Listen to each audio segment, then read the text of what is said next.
가두어라. 뒤주 문이 닫혔습니다. 그 안에는 조선의 왕세자가 있었습니다. 한여름 떼약볕이 내리쬐는 마당 한가운데 나무 상자 안에 살아있는 사람이 갇혔습니다. 숨을 쉬기도 어려운 공간이었습니다.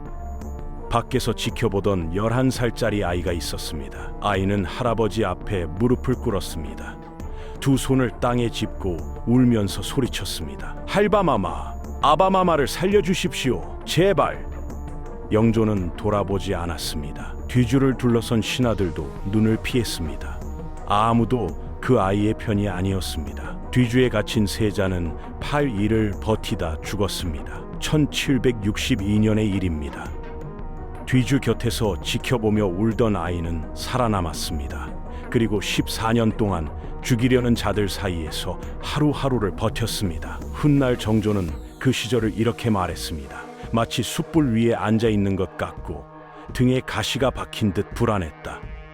조선 역사상 가장 구체적이고 위협적인 암살 위협에 시달린 왕, 독살 시도, 자객, 정치적 모함, 그 모든 것을 버티고 1776년 그는 마침내 왕이 됩니다. 그리고 즉위하던 날 첫마디로 이렇게 말합니다. 과인은 사도세자의 아들이다. 이건 인사가 아닙니다. 복수의 예고입니다. 정조는 예고한 대로 움직였습니다. 아버지의 죽음에 연루된 자들을 하나씩 처단하기 시작합니다. 그 첫 번째 대상이 한 여자였습니다. 놀랍게도 그 여자는 정조의 후궁이 아닌 할아버지 영조가 총애하던 후궁이었습니다. 정조는 그녀의 자귀를 빼앗았고 제주도로 유배를 보냈고 끝내 사약을 내렸습니다. 왕이 할아버지의 여자를 직접 죽인 겁니다. 그녀의 이름은 수계문씨. 이 여자가 무엇을 했길래 정조는 14년을 기다려 가장 먼저 이 여자를 지목했을까요? 조선 역사에는 차마 믿기 어려운 순간들이 있습니다. 오늘 이야기도 그중 하나입니다. 이런 역사 속 숨겨진 이야기가 궁금하시다면 구독과 좋아요로 함께 해 주십시오. 지금부터 그 이야기를 시작합니다.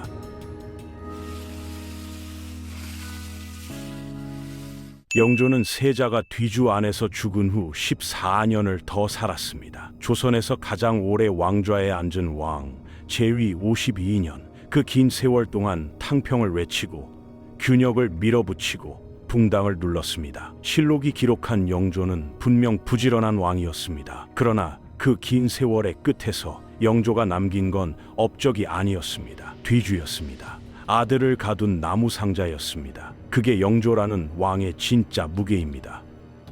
아들이 죽은 뒤 영조는 그 이름을 사도라 붙였습니다. 사모하고 슬퍼한다는 뜻입니다. 직접 죽이고 그 죽음을 슬퍼했습니다. 영조는 매년 제사를 지냈습니다. 무슨 낯으로 그 제사상 앞에 섰을까요? 이게 무슨 감정인지 저는 설명할 수가 없습니다. 후회인지, 죄책감인지, 아니면 그조차도 아닌 무언가인지. 실록은 왕의 결정만 기록할 뿐 왕의 밤은 기록하지 않습니다. 조회가 끝나고 신하들이 물러간 뒤 혼자 남겨진 왕에게 무엇이 있었을까요? 그 밤들이 어땠는지 우리는 영영 알 수 없습니다. 다만 이것만은 압니다. 그 이후의 영조는 점점 더 달라졌습니다. 왕이 늙어간다는 건 단순히 몸이 약해지는 게 아닙니다. 눈이 흐려지고 귀가 어두워지고 판단이 느려집니다. 그리고 가장 무서운 건 사람이 그리워진다는 겁니다. 그냥 곁에 있어줄 사람이, 아무것도 바라지 않고 옆에 있어줄 사람이. 왕좌에는 그런 사람이 없습니다. 왕 앞에 나오는 모든 사람은 무언가를 원합니다. 벼슬이거나 이권이거나 살아남으려는 것이거나 52년을 그 눈빛들 속에서 살다 보면 진심이 그리워집니다. 내 편이 그리워집니다. 그런데 딱 하나 그 외로움을 달래줄 수 있는 존재가 있었습니다. 왕의 여자입니다. 후궁입니다. 그 자리는 단순히 왕의 침실을 지키는 자리가 아닙니다. 왕의 마음을 지키는 자리이기도 했습니다. 영조실록은 기록합니다. 말년의 왕은 기력이 쇠했고 국정이 혼란해졌다고 탕평을 그토록 외쳤건만 붕당 갈등은 오히려 심화됐습니다. 왕이 약해지면 반드시 그 틈을 노리는 자들이 생깁니다. 이것은 왕조의 법칙입니다. 야사는 더 구체적으로 전합니다. 영조의 귀가 어두워지자 신하들이 정보를 걸러 보고하기 시작했다고. 왕에게 전해지는 말이 조금씩 달라졌습니다. 왕이 듣는 세상과 실제 세상이 어긋나기 시작했습니다. 이 순간이 언제나 가장 위험합니다. 그리고 이런 상황에서 반드시 등장하는 자들이 있습니다. 권력의 냄새를 맡는 자들입니다. 당색이 무엇이든 지위가 어떻든 왕의 곁 가장 가까운 자리를 차지하려는 욕망은 같습니다. 그 자리가 어디입니까? 조회 때 신하들이 서는 그 자리가 아닙니다. 왕의 침전 옆에서 새벽을 함께 지새우는 사람의 자리입니다. 왕이 잠들기 전 마지막으로 이야기를 나누는 사람. 왕이 눈을 뜨면 제일 먼저 얼굴을 보게 되는 사람. 무엇이 사실이고 무엇이 거짓인지 왕의 귀에 먼저 닿는 사람. 그 사람이 진짜 권력을 갖게 됩니다. 신하들이 아무리 날뛰어도 당할 수 없는 종류의 권력입니다. 늙고 외롭고 아들을 잃은 슬픔을 안고 살아가는 왕의 곁을 지키는 사람. 그게 영조의 말년에 가장 필요한 자리였습니다. 아무도 그 자리를 채우지 않았습니다. 비어 있었습니다. 바로 그 틈으로 차갑고 고요한 그림자 한 여자가 들어옵니다. 영조의 후궁 수그문씨. 조선 왕조실록 어디에도 그녀의 입궁 경위는 기록되어 있지 않습니다. 언제 궁에 들어왔는지, 어떤 경로로 영조의 눈에 들었는지 기록이 없습니다. 역사 속 수많은 후궁들은 입궁 기록이 남아 있습니다. 그런데 수계문씨는 없습니다. 기록이 없다는 건 두 가지 중 하나입니다. 너무 평범해서 기록할 필요가 없었거나 아니면 누군가 지웠거나. 그런데 둘 다 이상합니다. 너무 평범한 여자가 어떻게 종 이품까지 올랐을까요? 만약 누군가 지웠다면 왜 그랬을까요?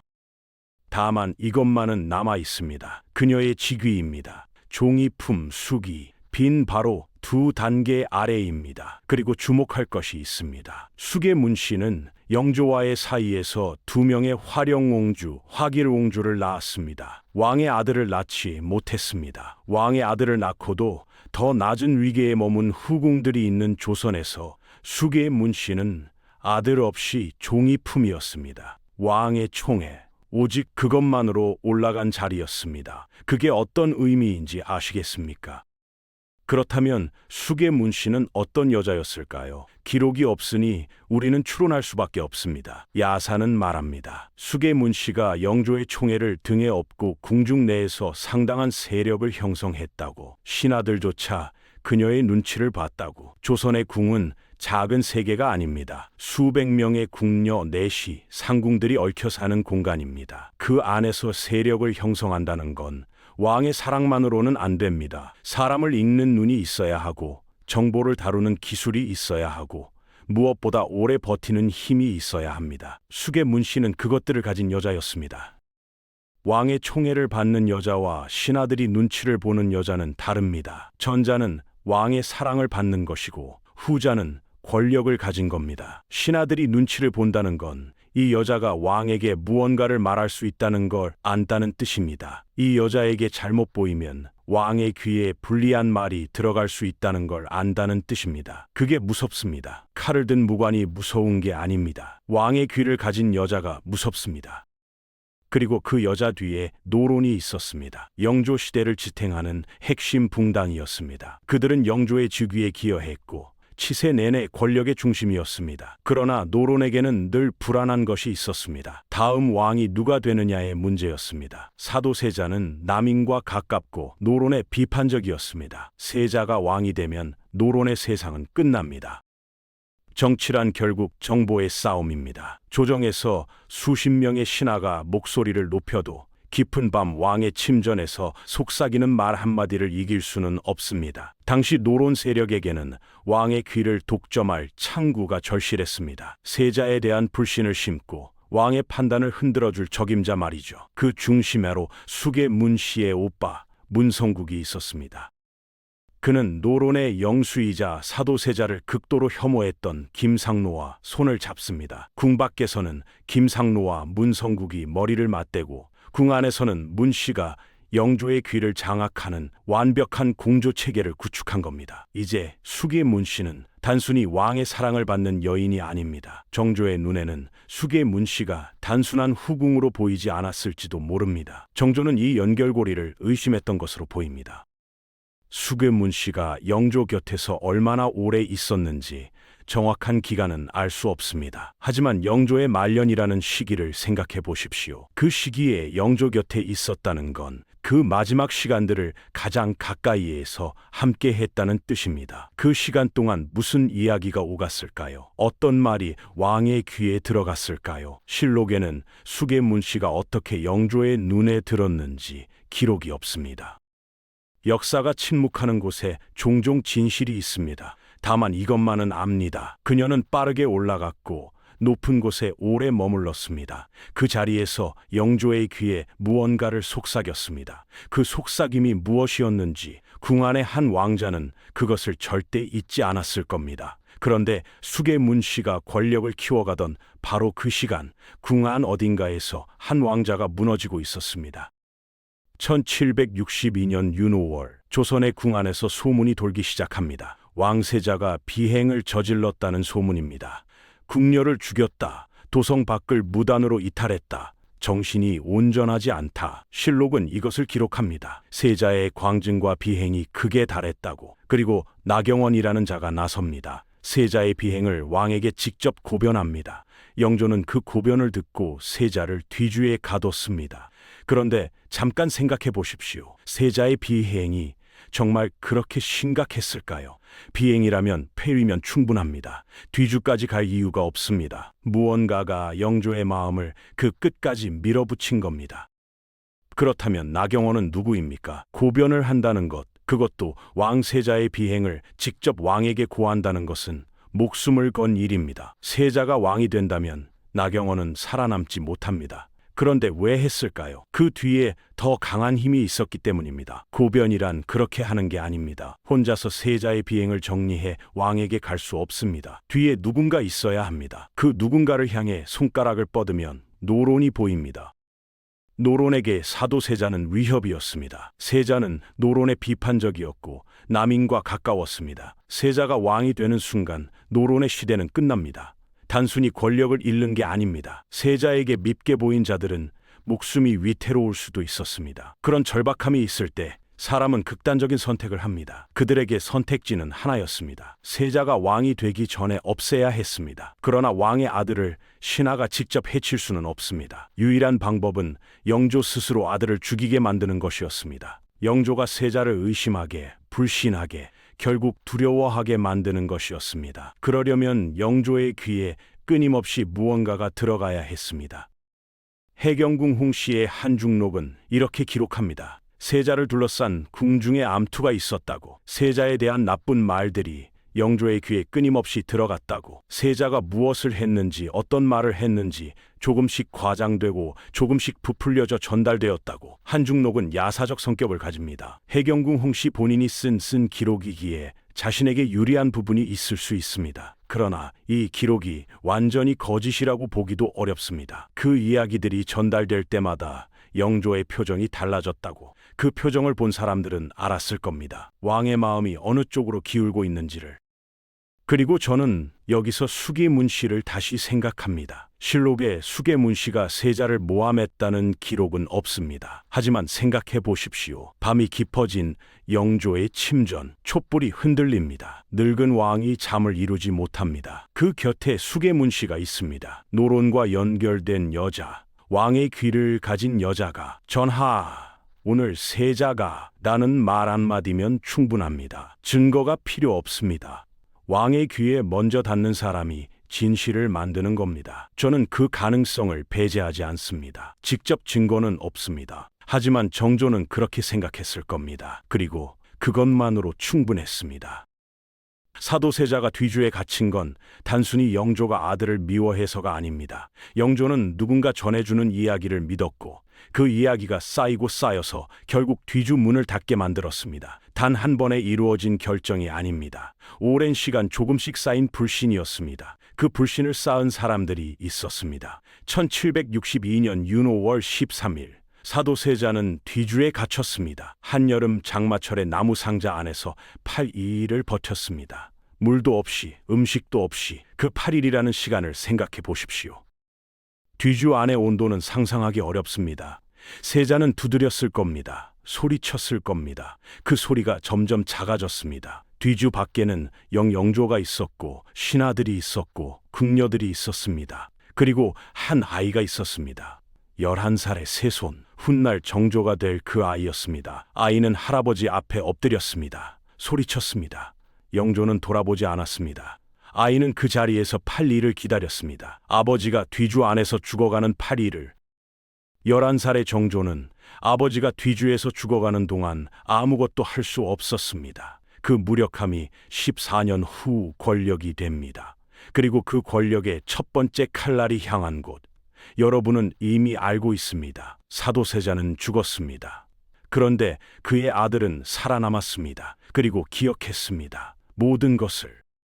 그 아이가 살아남은 건 기적에 가까운 일이었습니다. 새손의 자리. 아버지를 잃은 아이가 앉은 그 자리는 언제나 표적이었습니다. 사도세자의 죽음에 관여했던 세력들에게 새손은 위협이었습니다. 새손이 왕이 되면 자신들의 차례가 온다는 걸 그들도 알았습니다. 야사는 전합니다. 정조가 새손 시절 여러 차례 암살 위협에 시달렸다고, 음식에 독이 섞인 적도 있었다고, 자객이 침소 근처까지 들어왔다는 이야기도 있습니다.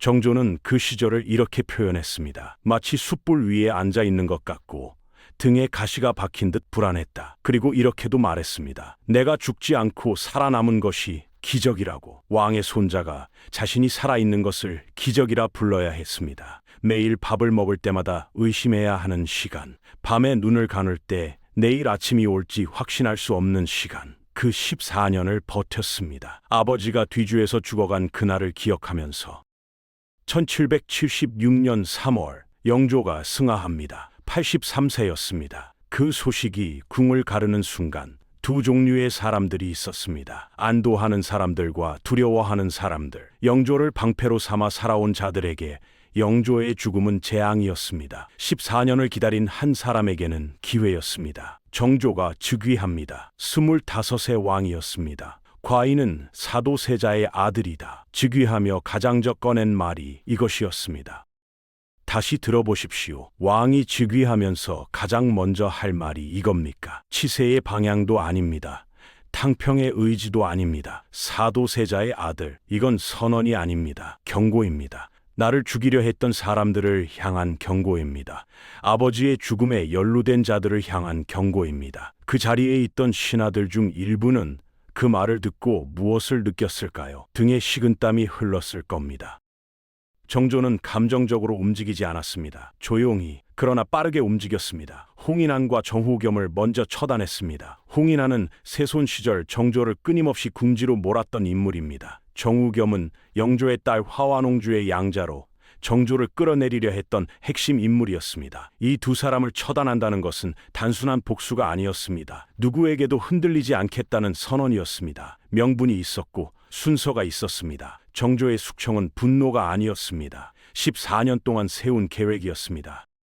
그리고 규장각을 설치했습니다. 단순한 학문기관이 아니었습니다. 정조는 자신이 직접 선발한 인재들로 규장각을 채웠습니다. 기존 붕당 논리와 무관한 오직 정조에게만 충성하는 친위 세력이었습니다. 정조는 알았습니다. 칼로만 싸울 수 없다는 걸, 사람이 있어야 하고 제도가 있어야 한다는 걸. 한쪽으로 숙청을 하면서 다른 한쪽으로 자신의 세력을 키웠습니다. 그게 진짜 왕의 힘입니다. 그렇다면 수계문 씨는 어디 있었습니까? 영조가 살아있는 동안 총애를 받던 여자, 노론과 연결된 여자, 영조의 귀에 무언가를 속삭이던 여자. 그 여자는 영조가 눈을 감는 순간 아무것도 아닌 사람이 됐습니다. 빌린 권력은 빌려준 사람이 사라지면 함께 사라집니다. 그러나 수계문 씨의 진짜 문제는 권력을 잃은 것이 아니었습니다. 정조의 기억 속에 살아있었다는 것이었습니다. 14년 동안 정조가 지운 적 없는 이름들 중 하나였습니다. 누가 아버지를 몰았는지, 누가 영조의 귀를 막았는지, 누가 그 뒤주 문을 닫게 했는지. 정조는 감정적으로 움직이지 않았습니다. 순서가 있었고 명분이 있었습니다. 수계문 씨는 결코 가볍게 넘길 수 있는 존재가 아니었습니다. 그리고 마침내 그 순서가 수기문 씨에게 돌아왔습니다. 죄명이 내려졌습니다. 무고, 저주 행위, 궁안 어딘가에서 물건들이 발견됐습니다. 인형이었습니다. 이름이 적힌 종이었습니다. 부적이었습니다. 절주에 쓰이는 물건들이었습니다. 그리고 그것들이 수계 문씨와 연결됐습니다. 정조를 향한 저주였다고, 왕을 해치려 했다고 죄목이 확정됐습니다. 그런데 저는 여기서 멈춥니다. 무고죄는 조선에서 가장 무거운 죄 중 하나입니다. 영모에 버금가는 죄입니다. 그런데 동시에 가장 증명하기 쉬운 죄이기도 합니다. 인형 하나, 부적 하나, 이름이 적힌 종이 한 장이면 됩니다. 누군가 마음만 먹으면 만들 수 있는 죄목입니다.